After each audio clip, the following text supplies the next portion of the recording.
Welcome back to the University of Southern California Institute of Armenian Studies series that we're calling After War, Before Peace. This is a series that we began immediately after the signing of the ceasefire document in November 2020 between Armenia and Azerbaijan, with Russia as mediator, godfather, imposer, depends on the analysis and depends on the time when we ask the question. Nevertheless, the direct military conflict did stop, but all of the dozens of outstanding issues and challenges were not addressed and are still being tackled. And our purpose here is to speak with scholars and with practitioners on the ground to try to better understand the questions that are being asked and the sorts of answers that need to be arrived at if, in fact, after war, we are heading towards peace. My colleague in this endeavor is Emil Sanamyan, analyst, Caucasus analyst, well-versed, hugely knowledgeable in that which has happened in this region over the last 30 years, over the last 100 years. Emil, welcome back. Greetings. And our first guest today in discussing today's topic, that is the status of Karabakh. And as we were planning this, Emil said, you remember, Emil, you said, this isn't just about political future status. Let's talk about what's happening on the ground right now to people on the ground.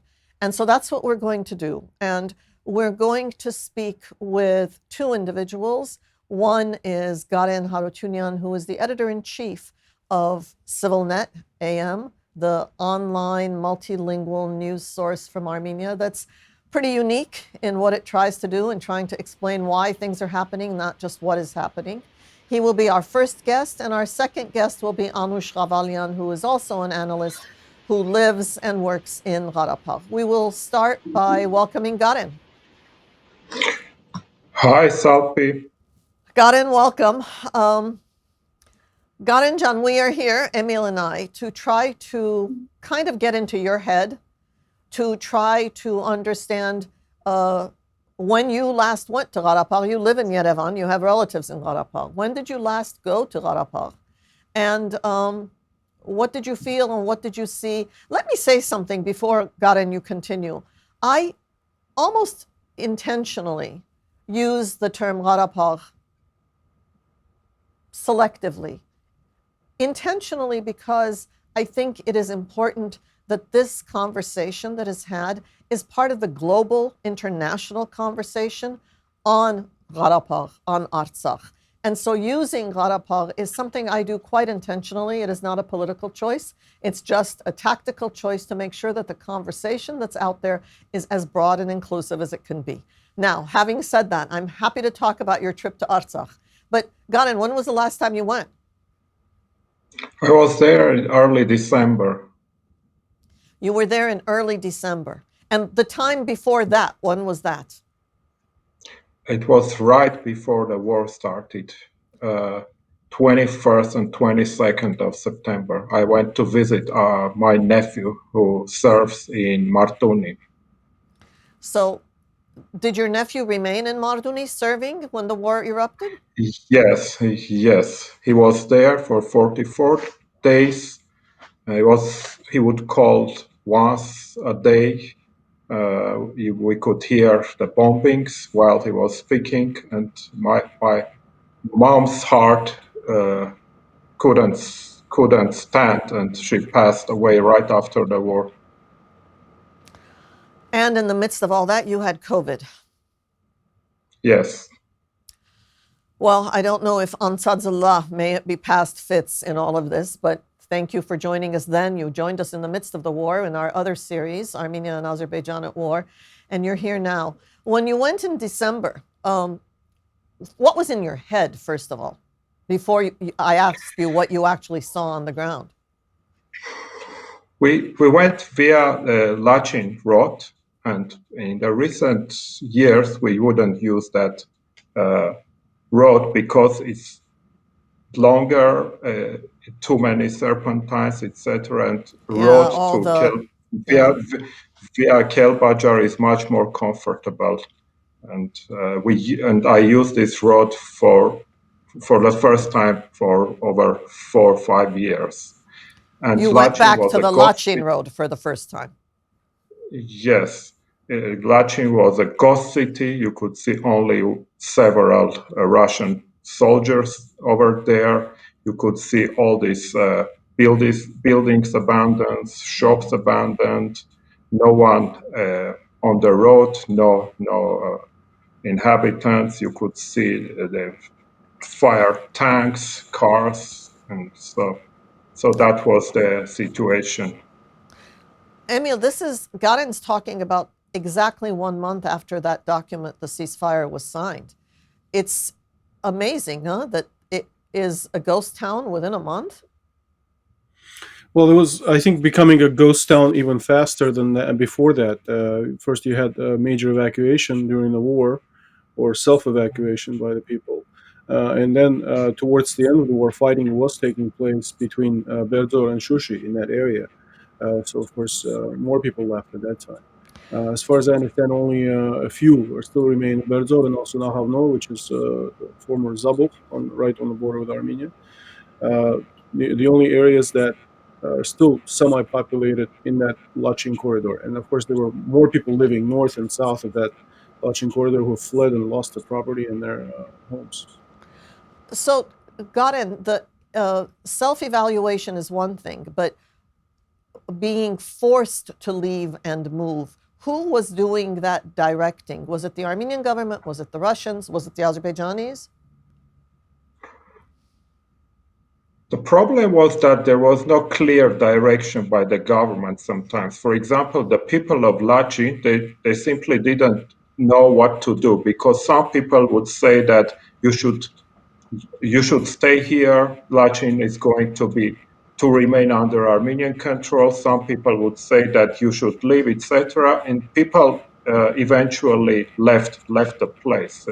There was no clear direction either by the Armenian government or by the Artsakh government. This was the case with Lachin.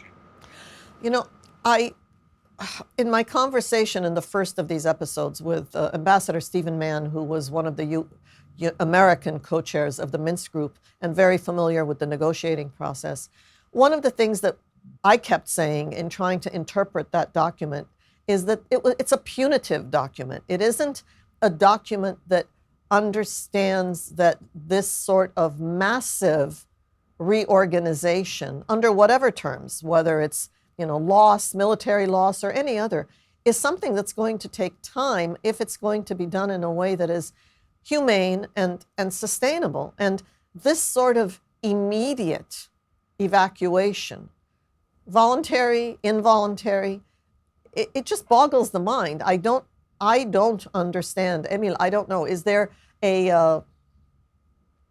Are there provisions that compensate for this sort of massive, unplanned move? How does this lead to peace in a region that is so tightly interwoven between these ethnic groups?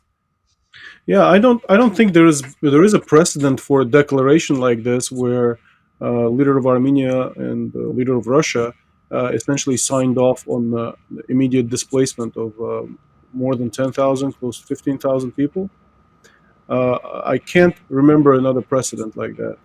Even with all the warfare that took place in the former Soviet space, with all the conflicts that are still ongoing, and certainly it creates a precedent for further actions of this sort, and that cannot be a good omen for the future of this region. No. What is clear is that when that document was agreed upon in late night negotiations, or negotiations primarily happening between Putin and Aliyev, Armenian leader wasn't able to channel any kind of provisions in there that would provide some sense of at least organized retreat for Armenia. Yeah. So moving on, Garen, you went in December. Why did you go? I went there to see what happened with the house of my mother-in-law, and all the windows were broken. And Where does she live? I wanted. Her house is in Stepanakert. She lives here now. So we rent it out. Okay, we'll get to that in a second. So let me understand. You went to Stepanakert to fix her broken windows. Yes.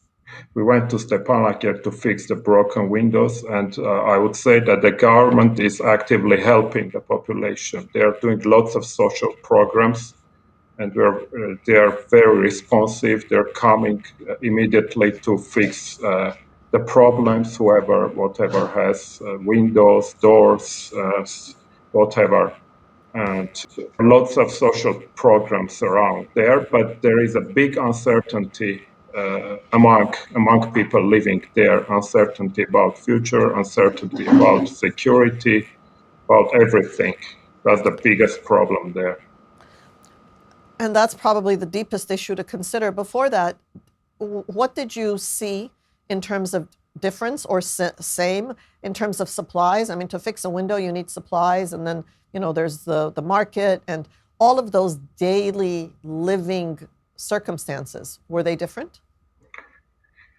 The difference was that in the evening time there was no electricity, because you know that Stepanakert was heavily bombed in some places, including the electrical stations. And apart from that, Karabakh lost most of its hydro energy power plants. If I'm not mistaken, 30 power plants from 36 were lost to Azerbaijan as a consequence of this war. So energy was one of the biggest sectors in Karabakh, along with mining and agriculture. And they lost all this. And the difference you could see in Stepanakert, in the daytime, it was more or less the same, with the exception of Russian peacekeepers in different parts of the city. And they're very polite, they're very gentle, very friendly. But in the evening time, at least in December, it was very, very dark. It was impossible to drive, but in general, you couldn't see that much damage in the central parts of the city. Of course, there are many broken windows, etc., but the consequences of war are not that visible in the main streets of the city. Emil, when Garin talks about loss of hydroelectric stations, mines, agricultural assets, we're not talking about destruction. We're talking about territorial turnover. Yeah. The hydropower was primarily located in the Kalbajar region, And which the was handed Kelbajar over. region is the region that is between Armenia proper and Karabakh. Exactly. And the one that was previously populated by Armenians, and one that was, in the largest region by territory of the ones that were handed over as part of the ceasefire agreement. And one that had the main road essentially between Armenia and Karabakh. And in terms of the agricultural land, that was partly in the south, that was lost during the fighting, and also in Agdam, which was handed over as well. Agdam is the area immediately east of Karabakh autonomy borders. And within 15 miles of Stepanakert. Yes. There were some hydropower plants in the Lachin region too, on the Hakkari River. So, Garin, let's talk about that uncertainty. Is your mother-in-law with you in Yerevan because you and your wife wanted her to come, or because she wanted to leave? She used to live here after her retirement. She used to live here, if I'm not mistaken, for 4 or 5 years now. So the uncertainty that you speak of. He would go there from time to time. She would go there to spend some time during the year. So the uncertainty that you speak of, I mean, the apartment, the home where you fix the windows, are there people in that building? It's very difficult to get a sense from here of what that reality is on the ground when the political status of Karabakh remains uncertain. So that's what I'm asking you for. What what is that thinking about the uncertainty? The people are there. The people live their everyday life, but there is this sense of desperateness. There is this sense of uncertainty. A lot of people have the sense of being betrayed, and it's very difficult to speak to these people and to really talk about what happened on the ground. It's very difficult to come out of these conspiracy theories because everyone is very much convinced that this was a big conspiracy against Karabakh people. Yeah, the scale of the loss is so great, you have to look for rational explanations, and if you don't find them, then you start creating them. The availability of information and analysis on the ground is something that I want to speak with when we speak with Anush Ghavalyan in a few minutes. But your experience going, coming back, the sense that I get from many people in Karabakh is that they don't think that people from Armenia or outside Armenia, the diaspora, other countries, will come to Karabakh anymore because their sense is that people were coming for the monasteries and the tourist attractions and not just to come to Karabakh. What's your sense from Armenia about that desire to continue the relations that were established? A lot of people in Armenia hadn't gone to Karabakh prior to independence, prior to Karabakh's declaring.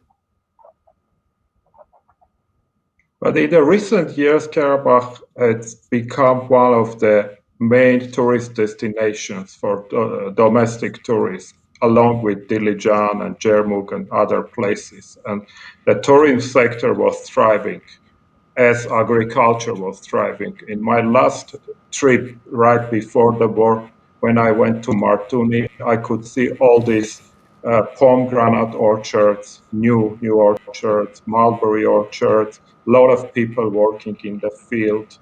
And you could see that the agriculture is really thriving. People started to live a better life. You could see a lot of good cars in the villages. So the life was getting better and better. Yeah, in that context, it's even more difficult to comprehend. Emil, anything forgotten before we sign off? What is your sense of the stability of the situation right now? There are some reports in terms of security and basic safety around Stepanakert. Is that essentially at a stable level right now? There is a lot of unpredictability in terms of just people not being afraid to drive around Stepanakert or maybe even walk the streets in Stepanakert. I think there is the security on the ground, but there isn't the perception of security.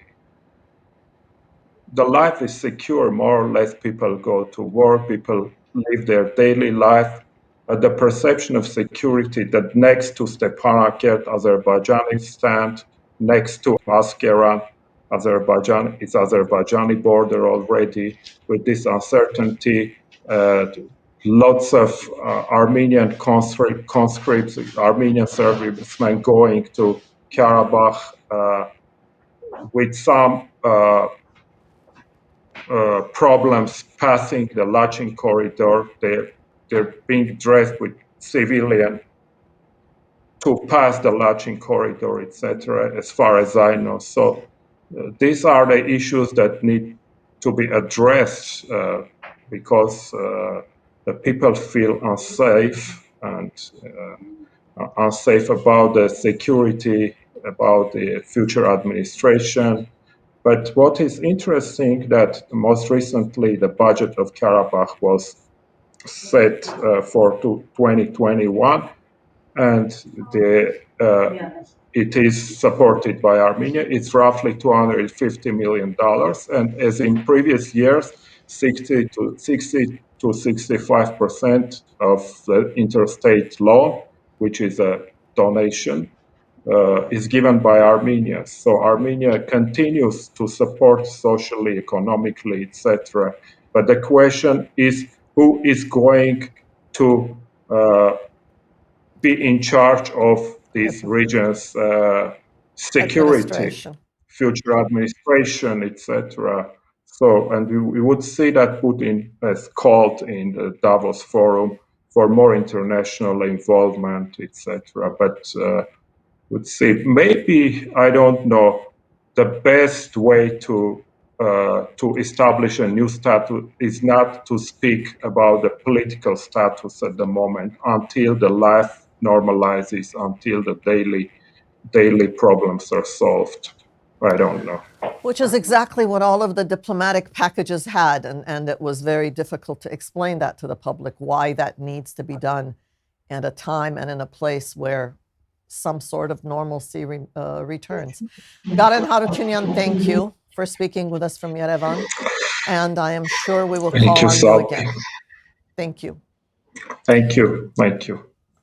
We are now going to invite our second speaker, and what's interesting, one of the differences between this war and the last one is that social media has made it possible for local voices, local specialists, practitioners to speak for themselves. And one of these individuals is Anush Ghavalyan, who is an analyst and a former advisor to the president of the National Assembly of the Republic of Artsakh. And Anush was a 2017 Tavitian Scholar at the Fletcher School of Law and Diplomacy at Tufts University in Boston. Anush, welcome. Thank you for joining us, Anush. I'm just going to ask you to tell us, where were you born? Where's your family from? Hello from Stepanakert, and thank you for inviting me. I was born in the village of Talish. It's located in the northern eastern part of Artsakh. And when I was born, the Artsakh liberation movement had already been started, and I grew up in a free and independent Artsakh. And your family's from Talish? Yes. My parents were born in Talish, and their parents, grandparents also were born in Talish. Where were you and where was your family immediately before September 27th, before the beginning of this war? I was in Stepanakert, but my parents and brother were in our village, in our home, when the war started. You describe yourself as an IDP, internally displaced person. Tell us why.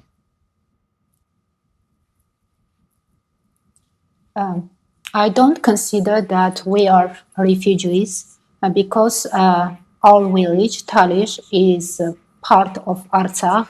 Taf, it's temporarily occupied by Azerbaijan right now. So we are IDPs, internally displaced person, and not refugees.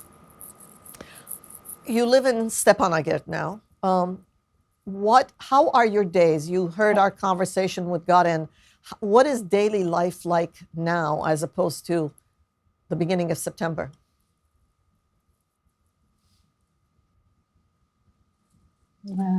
Yes, I now live in Stepanakert, and my parents also moved to Stepanakert, and now they live here.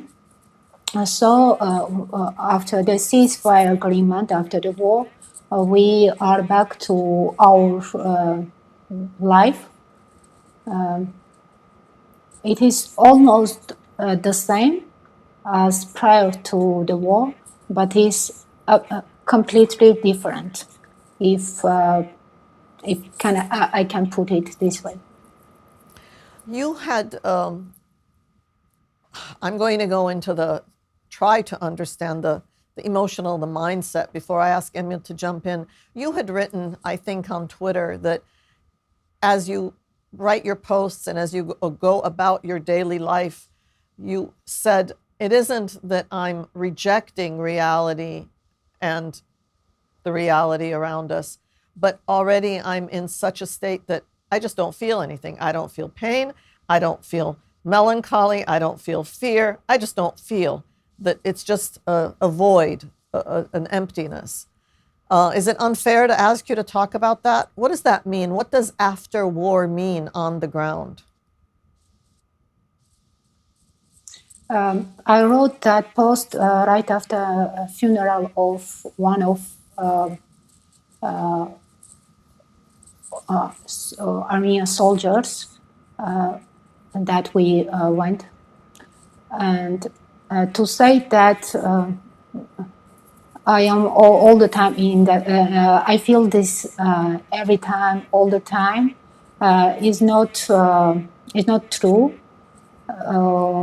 It was kind of despair, or mostly related with uncertainty of future status of Artsakh and so on. But we lost so many friends, so many relatives, and so many young boys in this war that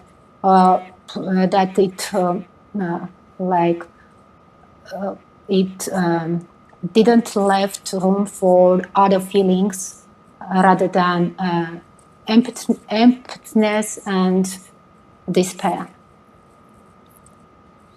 Emil, do you want to jump in? I hesitate to ask you because, look, Emil, I think one of the things we need to say is that you were born in Baku, and you were Yes. How old when you left? I was 12 years old. Voluntary leaving? No, it was. I mean, we left in 1988 before the pogroms in Baku, but it wasn't voluntary. It was a mass exodus of the Armenian population. And the reason I asked you to do that right now is because that this business, this vocabulary, the way of describing that shock and emptiness is something that certainly is in Stepanakert and in Yerevan, but also in the diaspora. And you've gone through this. I have to say, my personal experience as a child at the time was not that traumatic. I don't look at that time period as a traumatic. It was, it helps when you don't have responsibility over your family at the time. It's a different type of time. And looking at it from my perspective today, being a father, being a husband, etc., and knowing people in Stepanakert who have been displaced from Karabakh, etc. It's a totally different regime right now. People in Karabakh, in Artsakh, have to deal with. And my question to Anush is, in terms of Karabakh being able to speak for itself, do you feel that Karabakh is able to do that currently? I'm not even talking about with the world. I'm talking about inside Armenia, inside the Armenian, I don't know, Hayut inside the Yerevan political world. Does Karabakh have that voice that would actually identify real issues that Armenians in Karabakh face and try to find solutions to these problems?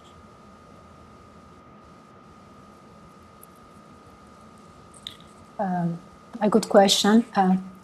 I wouldn't say that we were left alone during this war, but I also would like to say that in Yerevan and other places of Armenia, except Syunik province that is borders with Artsakh, one couldn't feel there is war in Artsakh during this 44-day war. Why I am saying this? When I visited my mother in Yerevan in late October, I didn't felt like in the other part of our homeland, there is war. When I was in Yerevan, I don't say that people were happy or anything like this, but at the same time, Artsakh and processes going on Artsakh, armed hostilities, one couldn't feel this whole picture in Yerevan because people were watching TV and following the official media, official press and media, and the official media was saying that we will win, and all Armenians were believing that we will win. So what's going on in Artsakh? That will eventually lead to victory, and everyone thought that we will win in not in Artsakh, and not in Syunik province, but in all other places of Armenia and also in the Armenian diaspora. And not in Syunik province, because Syunik is the southern portion of Armenia that completely borders Azerbaijani territory. On the eastern side, and on the western side, it borders Nakhichevan, again, Azerbaijani territory. It's because they got bombed as well. They felt the war as well. But that was really an atrocious aspect of this war, is that I have followed Armenian-Azerbaijani conflict for a long time, and there's been a minimum expectation that the Armenian side would not lie about its own losses and about the circumstances on the ground. There would be exaggerations before, there would be somewhat misconstrued impressions, but there was general sense that Armenian side's official narrative was closer to the events on the ground than Azerbaijan's official narrative. And this time around, they changed sides, and the Azerbaijani Aliyev, Ilham Aliyev, was actually giving a more accurate picture on the ground than the Armenian Defense Ministry. And I think that's a huge blow to credibility of the Armenian government, the Armenian military, that this was happening.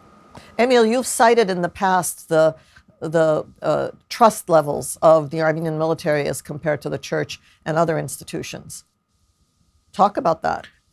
Yeah, I mean, there is a contentious relationship in Armenia in general between the people of Armenia and the government of Armenia. And one institution that was clearly a good thing for the Armenian people was the military that could protect the Armenian people, that was expected to protect the Armenian people, that almost every family in Armenia contributed to through service. One way Artsakh and Armenia were coming together as one country over these years is that many thousands, tens of thousands, maybe more than 100,000, hundreds of thousands, I would say, young Armenian men had gone to Artsakh for military service in the past 20 some years. Their parents would come to visit them, etc. So that kind of relationship where Armenians were taking care of themselves in terms of security and in terms of being able to protect the dignity of their life was cornerstone of the Armenian statehood. Right now, that cornerstone has been challenged by this event of the war, and Armenian statehood is in very dire straits, both in Artsakh and in Yerevan.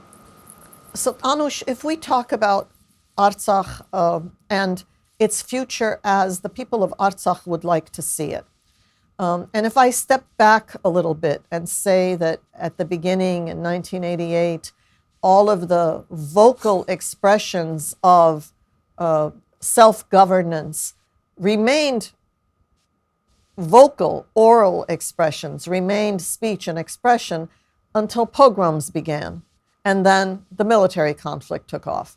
So if we remember that the human rights situation in this region was problematic in the late Soviet years, became problematic again with declarations of self-determination, and now 30 years later, the new relationship that is to be developing between Armenians and Azerbaijanis, the discourse still focuses on human rights violations and thus the uncertainty and unpredictability of life and security in Artsakh. Given that, if you were going to be the voice of Artsakh, what is it you would say? What are the expectations of the people of Artsakh still living in Artsakh today? That's not a small question to ask you, is it?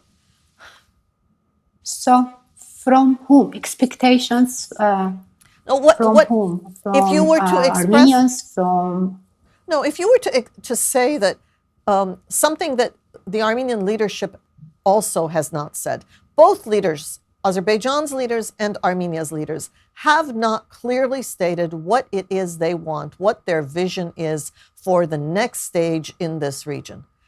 Azerbaijani leadership continues to speak in terms of violence, in terms of revenge, in terms of punitive measures, in terms of victory via violence. The Armenian leadership, when it does speak, speaks of, well, this is what we've got and let's just move on. But nobody says what it is that we have and what it is that we want in order to actually go from war to peace. What is the situation that is essential to have sustainable, peaceful coexistence? So the world, I mean, if you were to determine that political vision, what would it be? My vision of this region is simple and clear. I think neither us nor Azerbaijanis are going to leave this region. And we understand this. But Azerbaijanis, unfortunately, do not understand or do not accept this reality and these simple ideas. They want Artsakh, they want Karabakh without us, without the people living here, and they just want territory. For us, this is not a matter of territory. This is an existential issue. So we were born here. Our ancestors were born here, and we lived here for centuries, and we want to continue to live on this territory, on this land, in this land. So we are not going to give up, and we will continue to struggle for our rights, for the right to live freely and freely decide our own destiny. And of course, we lost this war. We had thousands Soldiers dead and thousands killed prisoners. soldiers, wounded and prisoners missing in action, and so on. We lost our territories, but we didn't lose our hope, and we'll continue to live and rise Artsakh again. You wrote an article for Modern Diplomacy, and in it you spoke about something that negotiators in the international community have been saying for decades. That is, if Artsakh's, Qarabagh's level of self-governance is more democratic, and Freedom House has rated it as partly free for a long time, and if Azerbaijan's is autocratic, and Freedom House has deemed Azerbaijan not free for many years, that it is inconceivable that a territory, a self-governing territory that is democratic, can be subsumed and actually live and function within a territory that is autocratic. And you make this point in your article. Where do we go from there? How do you maintain? How do you coexist? Again, it's another coexistence question.